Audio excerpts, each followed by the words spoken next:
I want to thank Thomas for joining us from Wolfheart. How are you today? You okay? I'm good. Personally, I'm really good. I'm just terrified of monitoring the state of the world at the moment. I know. So have you been doing anything different in lockdown? Has it affected your life? Do you do anything interesting? The funny thing is nothing has changed in my private life because I'm very much in solitude anyway. And my line of work, I'm a gardener. Yeah. Which means that I work alone most of the time anyway. Oh, that's good, yeah. So the only thing that has changed is that I'm not touring in North America at the moment, but my life in home is pretty much the same. So I'm in a good place, but I'm just watching the world burn around me, basically. I know, it's just horrendous. But I know, all that aside, the lockdown, I want to congratulate you on the album, Wolves of Karelia. It's got rave reviews. It's a masterpiece, a perfect album in so many ways. How's it going for you? I mean, how did the recording process go? Are you happy with the response of it? The recording went really easy. And I think it was the most exciting album I probably done ever. Right. Because it was a completely different situation and circumstances than with any previous album.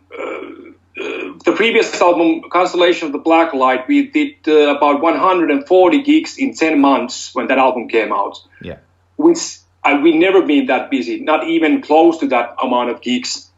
And so we basically were on the road all the time. And it included places like South America, 2 North American tours, like places that will drain a lot of your energy. Mm-hmm. So I didn't write anything for over 10 months. I usually write constantly. I have some ideas that I'm working constantly, and I like to play guitar when I'm at home. But now I was only playing the same set basically over and over again. And once the touring cycle was over last August, that was the first time in more than 10 months that I actually had the time to sit down and start writing any new stuff and start planning recordings. I don't think I've ever taken that long of a break at least in past 10 years from the songwriting. Yeah. So it was so cool not to play the gigs anymore, not to tune my guitar, not to taste the strings, not to do the load-ins and load-outs and wait in the backstage and play the same songs that we played already like over 100 times. I get to actually dig into the new stuff. Mm-hmm. So it was like this stupid childlike excitement when you get to go to the amusement park for the first time. Yeah. You experience that in this age. I'm not saying that I'm that old. Yeah. But I've done albums already. So it was really cool to be that stupidly excited about getting to being able to make an album. So. And this is Wolfheart's 5th album, correct? Yeah. And so, do you see this as like your Black album? That's such a huge album for me that I wouldn't be able to have a conversation with that comparison even. But personally, I mean, for you guys, because I mean, you're going from strength to strength as a band. Yeah, it's the whole concept of album being a Black album. The future will show. It's not just. It's not in our hands. Is it going to be iconic album for us? That's decided A lot of that comes from the media and from the fans and people who buy the album, which is going to be a little bit more challenging now when there's a lot of stores closed, a lot of cities closed. Well, I was going to mention that a bit later on, but I may as well mention it now. Has promoting the album shifted due to the pandemic? Yeah, everything changed. Like we had a lot of the promotion was built around the North American tour. There were supposed to be a lot of footage. I was supposed to do about 60 interviews just only on that tour. There was supposed to be a music video coming from that footage. And this tour went down, then we have nothing on the calendar. We started to make a plan with this virtual gig thing, another plan for another music video. And yeah, I think already in North America we lost the major place that we hosted the pre-sales with the signatures. Like that was the only place with the exclusive signature booklet thing. And that stage where the warehouse of that company is, they closed the stage, so nobody's allowed to go to the warehouse. So they can't even send the pre-sales now. So it's like not our income is not depending on the royalties of the album. The whole business have changed quite much, but it might, who knows, it might affect our status on the label because that's how the business runs. We need to be able to make certain amount of income for the label so they can invest more money for us in the future with the next album and the videos and the tours. So do you feel people have got more time to listen to the album now they're not doing as much? Well, that's also a little bit tricky. I thought it would go like that. Of course, time will tell. The album's now been out for like 4 days, I think. Yeah. But I think it was also like the first shock that came like worldwide when the whole world started to shut down. But what I heard from the bigger labels, also the streaming went lower. Mm-hmm. It was like it's a crisis situation. People are in shock. So it's not that easy to actually enjoy your time. Mm. You don't just sit on the sofa and chill out and listen to new music because it's a really stressful situation. So that might also be a little bit. People have time, but it's not like the whole world is on vacation. Mm. It's concerning. But yeah, it's not the easiest time to enjoy of your time. So. But again, this never has happened before, so there is no previous data that we could compare. So tomorrow we're gonna be 1 day wiser, next week 1 week wiser. So sure, and we're just trying to react on base what we see, and that's the only thing we can actually do at the moment. Sure. So going back to Wolfheart, the history of Wolfheart. Am I right in thinking that Wolfheart started as a one-man project yourself, didn't it? How did the band evolve from that? The first album was like one-man project. I had the solo guitar player Mika already on that album doing solos, and I had the full live lineup ready even before the album came out. I just needed to make the album on my own. I didn't meant the band to continue as a solo band, but I just needed a certain break from the whole music business and deadlines and labels and managements and everything. Just go to studio and just make an album because I enjoy that the most anyway. In the whole music. Was that with session musicians or friends or?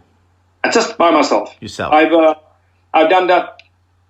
I think I've done 6 or 7 albums in the past. Uh-huh. I started playing drums when I was 14. I did play all the instruments myself, but if you listen to the first album compared to all the following ones, you can hear that I got a little bit faster drummer. We all do that. bad after me, but yeah, I don't know why, but I really enjoy that. Just go to the studio on my own, build the song or album layer by layer. I do acknowledge the fact that it's a musical compromise because I don't have the ability to train drums as much as a professional drummer does because I'm dividing my time with the songwriting and the different instruments, but I just enjoy it too much to care. Yeah. And you've got obviously no commitment, no stresses, no demands on you when you're recording like that.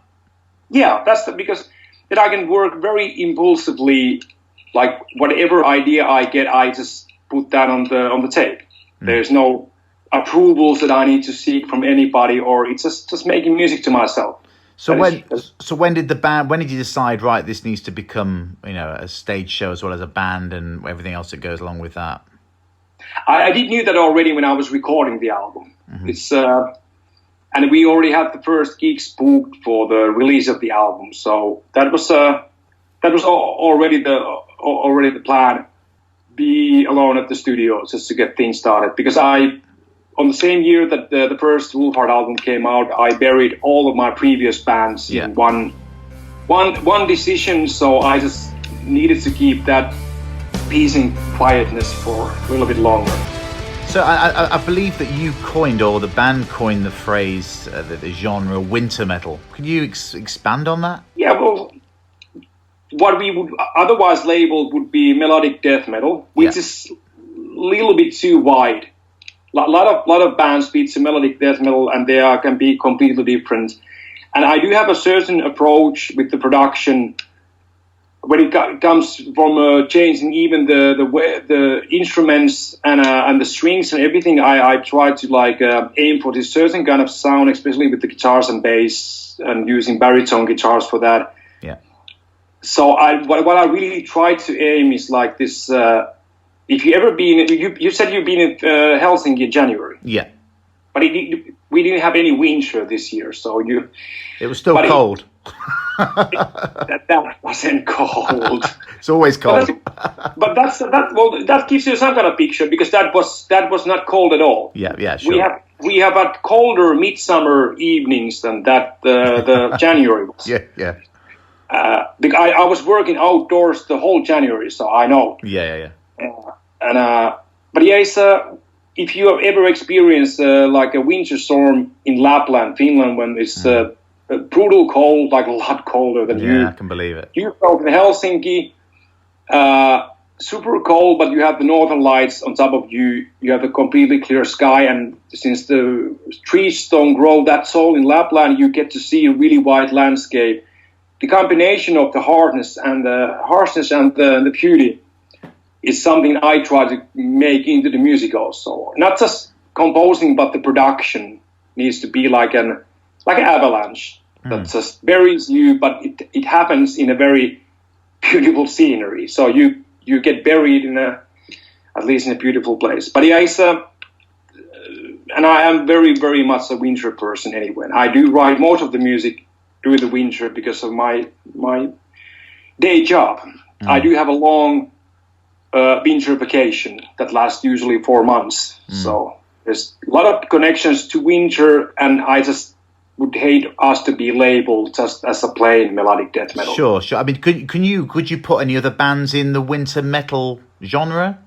No, because that's That's your thing. Exactly. That's your thing. That would spoil the whole thing. Then, okay. Well, I would. What I hear in other bands' music, I hear the same wintry, cold but insanely beautiful like vibe. For example, in Insomnium music. Yeah. Their music could be soundtracks to any winter morning or night.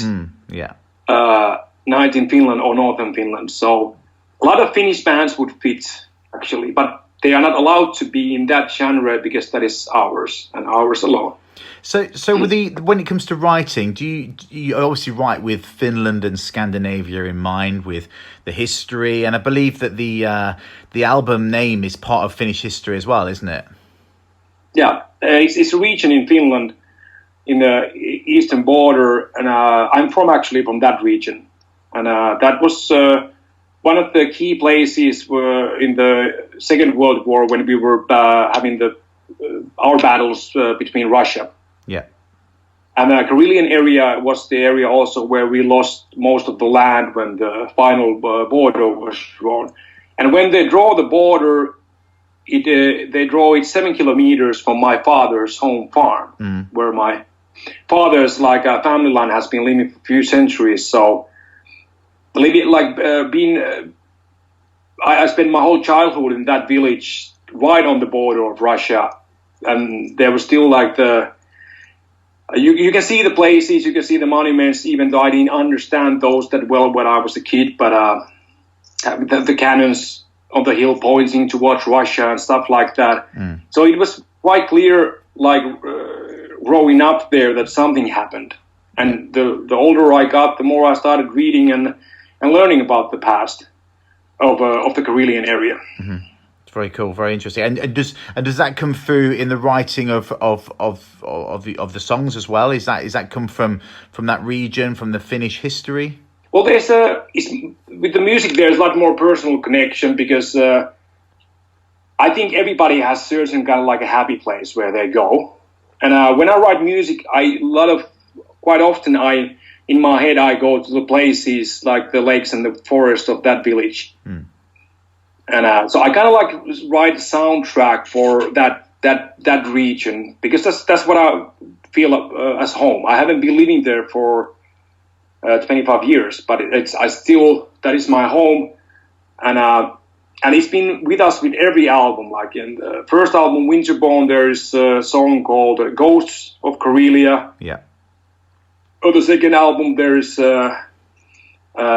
one song about the Winter War already. On the third album, there's an intro called "Shores of the Lake Simbele," and that is the greatest lake of that village, and that's I spent a lot of time in that lake, either fishing or swimming or whatever. And even on that intro, there's this Viking choir where there is my father and 2 of his brothers doing the Viking choir. 3 old guys who never listened to metal music and definitely never been in the studio. So that was very exciting experience for everybody at the same time.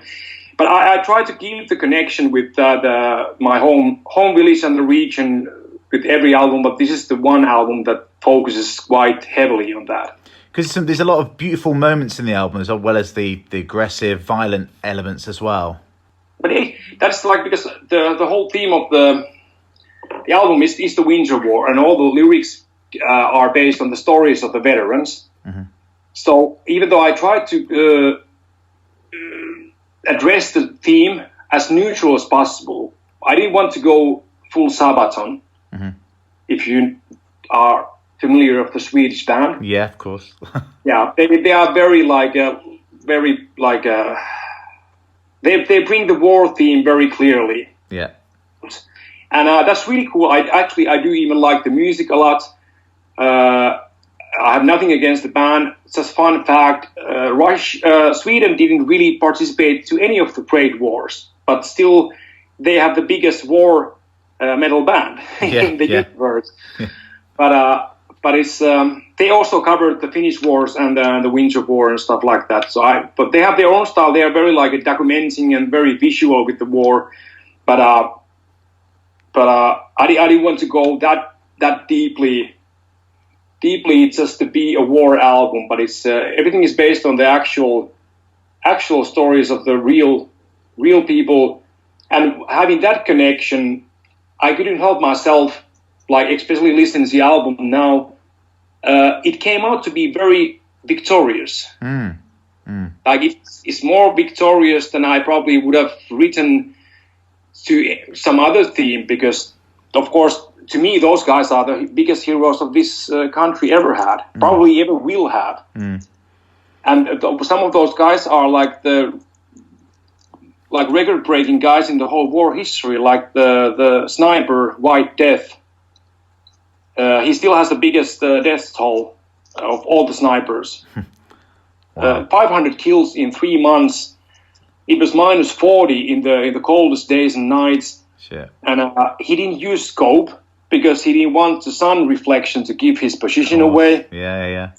He was only using the old school crosshair on the barrel of the rifle, and he kept snow or ice in his mouth the whole time, so the steam of his breath didn't give away his position.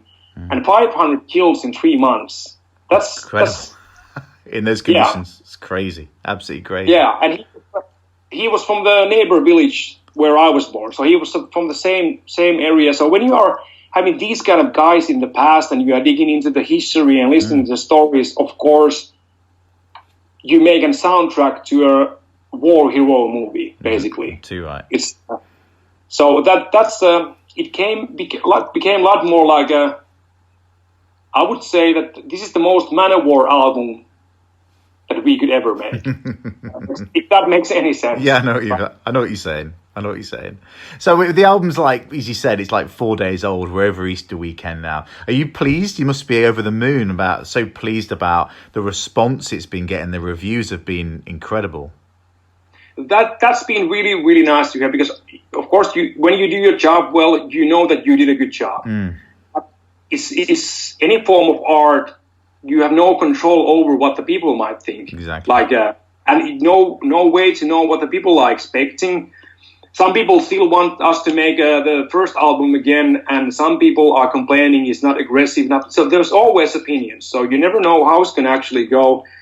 But it's been a little bit different now. It's especially the 1 week before the release, when everything was falling apart. That wasn't very pleasant. That there was not much excitement in the air. I can believe. Because it was just like a damage control after damage control, and trying to come up with different ways to fix what can be fixed. But now the album is out. Now we get the feedback. We have done what we can. So when it's not in our hands anymore, now we can just relax a little bit and just see what happens. So what's going to happen with Wolfheart when the world becomes normal again? I suppose it's going to be a complete like Jack in the Box spring, isn't it? Like a big explosion of enthusiasm and everything going out. Well, we'll see how that goes. It's going to be really complicated in the music business. Oh yeah. Because I know already a lot of big labels are pushing releases to the end of the summer or September, October. So when the world finally opens, who knows when, but when that happens, it's going to be such a huge overload of everybody's going to be on tour, everybody's going to release albums. Yeah. So and that's going to be very bad for the upcoming bands, the smaller ones that could have become bigger ones, but they will get really badly overrun by the bigger ones. And that's also the situation in the labels. They have only a certain amount of resources. If they're putting out double amount of albums, that means that they can cut 50% of the time that they have for each band, especially for the smaller ones. So it's the Jack in the Box thing is equally complicated because it's just too much. It's too much. It's that can be damaging also, and since all the touring and the bigger events are going to be the last one that they're going to allow to happen. That's just common sense. But obviously, you're going to get straight on the road when you can, right? It depends. We are talking almost on daily basis. We are talking about this with the management and the agency. What is the smartest move? And if you go on road too early, they open up the borders. They open up the venues. If 5 venues out of 30 is in bankruptcy when you start the tour, and there's no venues to rebook those gigs, those day offs might cost more than you actually make on the tour. Yeah, that's true. And there's too many question marks. So if you go there too early, you're gonna make more damage to yourself. And so that's again. I definitely don't wish that this would have happened before. I wish that there would have been already touring bands with this horse ledge things when the Spanish flu happened. So we would have some kind of data how the entertainment business handles this kind of a shutdown and reopening, because it's never happened before. But this is. I mean, you want to. I mean, you want to. If things get back to normal quicker than we expect, and hopefully it will do, because we all want to go to gigs and we all want to play gigs. You want to get on the road and tour this album, don't you? Yeah, definitely. That's. Yeah, I didn't mean that. I would go on the road on the next day that is possible. It's just. I wish it would be that simple at the same time. We already have a headliner tour basically booked for September, October. Yeah. But is that in the States? No, that's actually Europe. The North American tour got postponed to February and March 2021. Right. Yeah. So that's happening anyway. Just a tiny 10-month delay. But we have a European tour coming up. It haven't been published, but now we are just on daily basis thinking what is the smartest move, because the longer you go, the more you plan, the more you start to pay advances. It might happen, same that happened on the North American tour for us. We have a shitload of merchandise printed. We have stuff already shipped to places. We have paid advances of the buses and the backline and everything, flight tickets. And if it doesn't happen, that's going to leave us in such a horrible situation that, of course, it's annoyingly complicated. Yeah, of course. Well, Thomas, thank you so much for joining me today. And obviously, the album is a masterpiece, and I want everyone to go out and listen to it. So thanks ever so much for joining me. Thank you. All my pleasure.